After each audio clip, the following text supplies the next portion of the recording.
Apa nih? Bentar ya, aku ambil dulu, oke?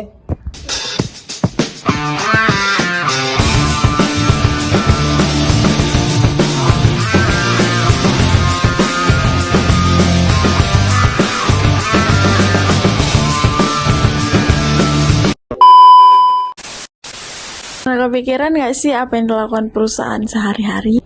Ternyata perusahaan gak cuma buat barang dan jasa, tapi juga mengatur produksi, pemasaran, keuangan, dan SDM supaya berjalan dengan lancar. Di video ini kita akan menjelaskan apa sih ruang lingkup perusahaan itu. Mari kita mulai. Selamat menonton!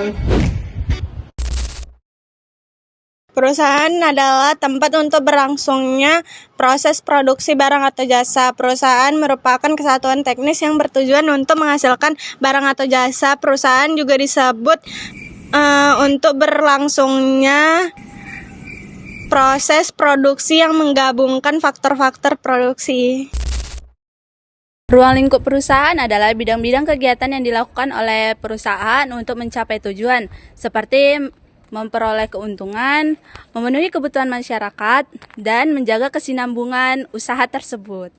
Lokasi perusahaan, tempat di mana kegiatan perusahaan dilakukan. Contohnya pabrik sepatu yang ada di kawasan industri. Contoh kedua ada toko roti yang ada di permukiman.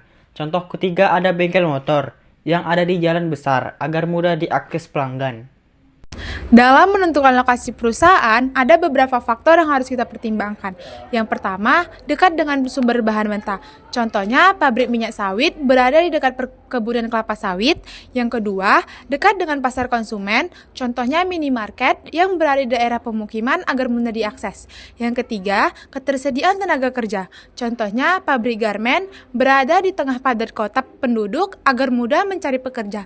Yang keempat, sarana transportasi yang memadai. Contohnya gudang logistik yang berada dekat dengan akses tol.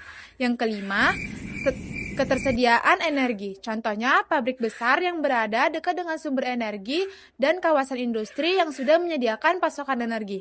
Semua faktor ini penting untuk perusahaan agar bisa beroperasi secara efisien. Jenis-jenis lokasi perusahaan dibagi menjadi 4. Yang pertama, lokasi yang ditetapkan oleh pemerintah seperti kawasan industri. Yang kedua, lokasi yang mengikuti sejarah. Contohnya, pusat batik di Pekalongan yang tetap dilakukan karena sudah terkenal sejak dulu. Yang ketiga, lokasi yang mengikuti kondisi alam, contohnya seperti tambang emas dan batu bara. Yang keempat, lokasi yang mengikuti faktor kondisi ekonomi.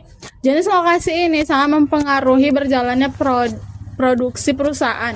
Contohnya toko elektronik yang memilih lokasi di pusat keramaian agar ramai pengunjung.